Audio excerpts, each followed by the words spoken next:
Salam jumpa rekan trader Indonesia dimanapun berada. Kembali lagi seperti biasa bersama Amarket di acara analisa harian kita pada hari ini, hari Rabu tanggal 3 Maret tahun 2026. Dan seperti biasa kami selalu hadir memberikan sedikit analisa buat rekan trader. Analisa yang kami berikan, informasi yang kami berikan, persepsi pasar yang kami berikan diharapkan bisa sedikitnya memberikan sedikit masukan terhadap trading yang akan dilakukan oleh rekan trader semua. Oleh karena itu rekan trader, tetaplah bersama kami, bersama Amarket, dan jangan lupa juga bantu untuk subscribe channel kami, like video-video kami supaya video-video analisa yang kami bawakan ini semakin berkembang ke depan. Oke rekan trader, tanpa buang waktu, mari kita melihat apa yang terjadi pada pasar di perdagangan hari kemarin.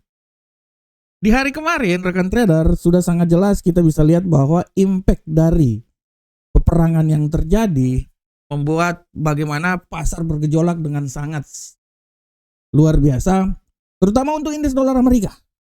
Permulaan hari yang sangat luar biasa, gap terjadi, setelah itu dolar Amerika terbang tinggi hingga menembus level 98.449 dan ini merupakan nilai tertinggi semenjak tanggal 20 Januari 2026. Ini sangat luar biasa rekan trader kenaikannya. Sedangkan untuk Euro USD setelah dolar Amerika yang menguat membuat Euro USD ini sedikit tertekan rekan trader hingga menembus level 1.16814. Ya, dia menutup perdagangan di sekitaran situ. Pound sterling pun juga seperti kayak gitu rekan trader. Pengaruh konflik geopolitik yang terjadi di Timur Tengah membuat pasangan mata uang ini turun hingga level 1.33116. Walaupun sempat naik tapi akhirnya menutup perdagangan di level 1.3990. Gold luar biasa tapi setelah itu jatuh lagi berkeping-keping. Luar biasa tapi setelah itu jatuh. Sempat menembus level 5.417 di perdagangan hari kemarin. Kemudian dia jatuh lagi rekan trader di 5.200 walaupun akhirnya menutup perdagangan di seputaran 5.300-an, ya 5.323. Dan hari ini pun juga masih terus berencana untuk coba naik ke atas walaupun sedikit tertekan imbas dari bagaimana indeks dolar Amerika mengalami penguatan yang sangat signifikan. Dan untuk USD Yen Jepang, ya kita tahu konflik ini terjadi sehingga membuat pasangan mata uang ini kembali naik ke level tertinggi di seputaran 157.775 walaupun ditutup di seputaran 157.264. Jadi dia akan bergerak di sekitaran 157.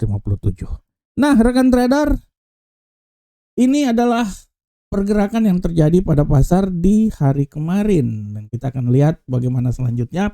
Tapi sebelumnya, mari kita saksikan dulu tema harian kita, ulasan harian kita, di mana tema yang saya angkat kali ini adalah emas tetap mencoba menjaga momentum. Nah, ini dia. Emas tetap mencoba menjaga momentum. Kenapa saya bilang seperti kayak itu? Karena sudah kita tahu bahwa emas ini kembali lagi menguat pasca kejadian yang terjadi di Timur Tengah, meninggalnya pemimpin besar Iran. Nah, perang yang terjadi di sana, serangan terus antara dua belah pihak, Iran Amerika, Iran Israel, sehingga membuat sudah barang tentu emas menjadi incaran yang sangat luar biasa dan naik ke posisi yang lebih tinggi lagi. Kemarin kita bisa lihat bahwa emas bisa sampai di level 5.417, level yang sangat tinggi rekan trader dalam beberapa minggu terakhir ini. Dan gejala itu memang sempat terjadi, tapi seperti biasa rekan trader, di setiap ada gejala penguatan selalu akan ada tindakan-tindakan take profit yang diambil. Sehingga kita bisa lihat emas kembali lagi setelah sampai di 5.400, dia sempat menyusup lagi di 5.200 walaupun akhirnya dia kembali lagi naik ke posisi yang sedikit tinggi di 5.300. Intinya memang minggu kemarin 5.000-an, 5.100, 5.200, 5.300, 5.400 dan dia turun lagi. Tapi proses itu adalah sesuatu yang wajar. Kalau kita lihat rekan trader, apa yang terjadi kemarin di mana emas sempat naik ke posisi yang tertinggi 5.400 dan dia turun lagi, tidak bisa dilepas dari pertama aksi profit taking. Sudah sangat jelas setelah melonjak tajam emas ini dia setelah masuk di sesi Eropa, setelah melonjak tajam sesi Asia Eropa, dia sebagai aset safe haven ya, dia naik tinggi, tapi banyak investor juga yang mengambil untung dalam hal tersebut rekan trader, sehingga profit taking yang dilakukan ya, ini merupakan hal yang ya kita udah tahu lah pasti seperti kayak gitu rekan trader ya. Dia mengambil keuntungan dari sisi ini, sehingga kita bisa lihat emas sempat jatuh ke posisi yang lebih rendah sampai di posisi 5.200-an. Selain itu juga rekan trader, kita bisa lihat bahwa kejatuhannya emas ini tidak bisa dilepas dari harapan pasar ya, tentang ekspektasi konflik yang terjadi ya, harapan pasar tentang ekspektasi konflik yang terjadi, karena pasar ini masih tetap melihat bahwa perang yang terjadi ini tidak hanya bersifat sementara rekan trader ya, hanya bersifat sementara. Jadi kita bisa lihat bahwa pasar juga merasa bahwa perang yang terjadi di Timur Tengah ini tidak dalam posisi yang lama rekan trader, bersifat sementara, sehingga inilah yang terjadi. Jadi pasar juga masih tetap belum yakin bahwa perang ini akan berkepanjangan ya. Nah ini merupakan salah satu faktor juga, dan faktor yang sudah barang tentu adalah bagaimana penguatan yang terjadi pada dolar Amerika. Kita tahu di saat perang seperti kayak gini, dolar Amerika menjadi alternatif karena dia merupakan alternatif mata uang dunia, sehingga dolar Amerika kembali menguat. Sehingga dari sini kita bisa lihat bahwa dolar Amerika pun juga membantu bagaimana emas ini agak sedikit tertekan. Jadi intinya rekan trader, kalau kita lihat ya, kalau kita lihat secara garis besar, emas ini pada prinsipnya dia ini agak sedikit bisa tertekan karena kembalinya menguat dolar Amerika. Belum lagi ditambah dari sisi dalam negeri pun juga bagaimana FOMC dalam rapat yang akan dilakukan nanti ya, The Fed, intinya kemungkinan besar itu suku bunga itu ditahan rekan trader. Nah imbasnya ya sudah pasti akan memberikan tekanan terhadap gold ya, sudah jelas. Akan tetapi gold ini memang dia menguat ya, tidak bisa dilepas dari sisi geopolitik. Nah tapi sekali lagi rekan trader, investor pasar pun juga akan selalu mengambil posisi untuk mencari untung dalam posisi hal tersebut, sehingga setelah dia sampai di 5.400 dia agak sedikit terjatuh rekan trader. Nah ini dia rekan trader, kita bisa lihat bahwa peperangan ini kita belum tahu sampai berapa lama ini perang. Tapi kalau dari berita-berita yang ada ya, informasi A1 kembali lagi ya, intinya perang ini tidak boleh lebih dari 2 minggu rekan trader, karena kapasitas persediaan persenjataan Amerika pun juga agak sedikit tidak banyak rekan trader jika dibandingkan dengan punyanya Iran. Iran tidak perlu senjata yang canggih-canggih, cukup aja drone. Nah itu udah bisa bikin repot. Nah ini dia ya. Oleh karena itu kemungkinan besar mungkin ya Iran siap dalam perang yang panjang, tapi Amerika bukan tidak siap, ingin secepat menyelesaikan perang ini. Kalau ibarat pertandingan tinju ya, Amerika ini tipikal Mike Tyson rekan trader, tipikal Mike Tyson. Sedangkan Iran ini tipikalnya itu menari-nari seperti Muhammad Ali rekan trader ya. Oleh karena ini dua kepentingan yang berbeda ini akan bertarung di sini. Nah, pasar pun juga merespon hal tersebut. Karena pasar melihat bahwa konflik ini tidak panjang ya, mungkin 2 mingguan, jadi harus secepatnya. Sehingga pasar melihat bahwa masih tetap ada potensi koreksi di sini. Nah, dari sini kita bisa lihat bahwa setelah sampai di level yang tertinggi 5.400 dia agak turun, dan hari ini pun juga ya kalau kita lihat rekan trader secara garis besar pun juga, kalau kita lihat di platform pun juga ya, emas memang agak sedikit mengalami pelemahan ya. Walaupun sempat tadi naik di 5.300, dia turun lagi di 5.278. Ya sekarang dia berada di 5.315. Ya menurut saya ini sangat wajar. Tapi secara garis besar emas masih tetap mempertahankan ya, potensi untuk naik ke posisi yang lebih tinggi ya, masih tetap dalam mode untuk kembali naik lagi rekan trader ya, dan itu ya sangat wajar rekan trader. Kini semua tergantung dari seberapa lama dan seberapa cepatnya peperangan ini terjadi. Tapi lama ataupun cepat peperangan ini terjadi tetap akan membuat emas naik ke posisi yang lebih tinggi. Setelah sampai 5.400 dia agak terkoreksi. Menurut saya koreksinya adalah koreksi yang sangat wajar ya.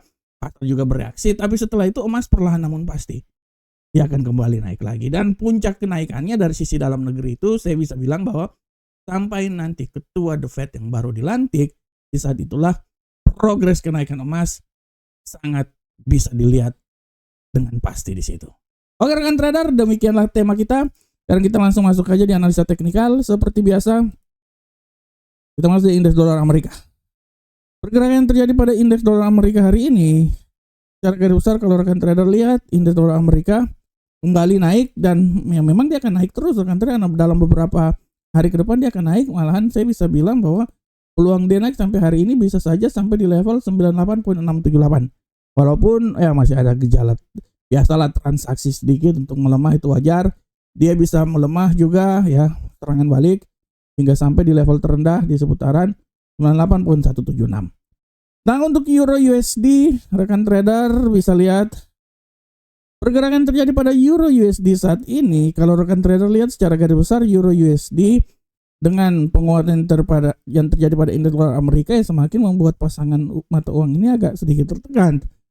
Oleh karena itu analisa yang saya coba sampaikan ya dia akan berusaha sampai level 1.16320 walaupun peluang untuk kembali mengalami penguatan masih tetap ada. Dia bisa kembali lagi naik hingga level 1.16935. Bagaimana untuk pound sterling? Nah, pada prinsipnya pound sterling sama dengan euro USD, penguatan yang terjadi pada indeks dolar Amerika membantu pound sterling ini agak sedikit mengalami sedikit tertekan. Oleh karena itu, tendensinya ini yang terjadi saya bisa bilang bahwa kemungkinan juga dia bisa turun hingga level terendahnya itu di seputaran 1.33083 walaupun ya kita optimis bahwa penguatan masih bisa saja terjadi. Penguatan masih bisa terjadi hingga level 1.33995. Nah, ini dia. Ini dia rekan trader semuanya. Semuanya. Bagaimana untuk gold? Nah, ini gold ini gacoran kita ini. Nah, gold rekan trader. Secara garis besar kalau saya lihat di sini bahwa gold ini walaupun secara tendensi sekarang dia agak sedikit pelemahan, tapi ya ada tapinya. Tapi sinyal baiknya itu dia masih tetap punya peluang untuk bisa kembali lagi naik ke posisi yang lebih tinggi rekan trader. Saya masih tetap bilang bahwa sekarang sedikit terjadi koreksi, pertempuran masih terjadi, tapi saya masih tetap berasumsi bahwa emas hari ini masih bisa naik. Minimalnya itu dia bisa sampai di 5.396. Dia kembali lagi ke zona 5.000. Ya, dia 5.300-an ya. Sorry. Mencoba untuk sampai 5.400, tapi 5.400 sepertinya sangat sulit. 5.300-an aja. Tapi sekali lagi saya bilang bahwa harap diperhatikan juga bahwa faktor pelemahan masih tetap ada, dan saya bisa bilang bahwa tidak tertutup kemungkinan dia ini bisa kembali lagi menyelam sedikit dulu ya, agak sedikit tertekan hingga level terendahnya itu di seputaran 5.260 ya. Jadi kita akan lihat ya. Tapi secara garis besar saya bilang bahwa peluang untuk naik masih tetap ada rekan trader ya. Perang ini masih terus berlanjut rekan trader, dan ini akan merupakan peluang yang sangat besar untuk emas naik lagi. Kalau masalah pelemahan itu adalah sesuatu wajar karena ya memang aksi profit taking yang terjadi di pasar. Tapi secara garis besar emas ini masih tetap naik. Oleh karena itu saya bilang bahwa 5.300 masih tetap harga mati hari ini ya. Harga mati, bayangkan 5.300 harga mati. Ya. Dan untuk USD yen Jepang kita lihat bersama-sama. USD yen Jepang hari ini secara garis besar kita lihat stagnan rekan trader, tapi dalam penglihatan saya ini kita udah mulai penglihatan semua nih, masih tetap punya peluang untuk kembali naik lagi ke posisi yang lebih tinggi di seputaran 157.821. Tapi hati-hati juga bahwa tidak tertutup kemungkinan dia akan sedikit terkoreksi dan dia akan mencoba kembali lagi ke level 156.903. Ini adalah level yang bisa saja terjadi pada pasangan mata uang ini. Oke rekan trader, ini secara teknikal. Mari kita lihat kalender ekonomi. Untuk kalender ekonomi hari ini, sebenarnya kalender ekonomi hari ini tidak terlalu ada ya, secara garis besar yang besarnya tidak ada. Jadi kita akan beralih ke kalender yang lebih kecil. Dan ternyata bisa lihat pada pukul 21.55 akan ada pidato dari pejabat The Fed ya. Williams, 22.10 Smith ya. Habis itu ada pidato juga dari pejabat Europe Center Bank ya, Slaper, Kocher. Nah, dan terakhir 23.45 akan ada pidato dari Kaskari. Pidato-pidato ini setidaknya akan memberikan pergerakan yang sangat signifikan di pasar ya, secara signifikan di pasar. Oke rekan trader, dan jangan lupa bergabunglah bersama kami Amarket. Kami selalu memberikan yang terbaik buat rekan trader semuanya. Silakan, websitenya ada di deskripsi kami, amarket.id. Silakan bergabung bersama kami.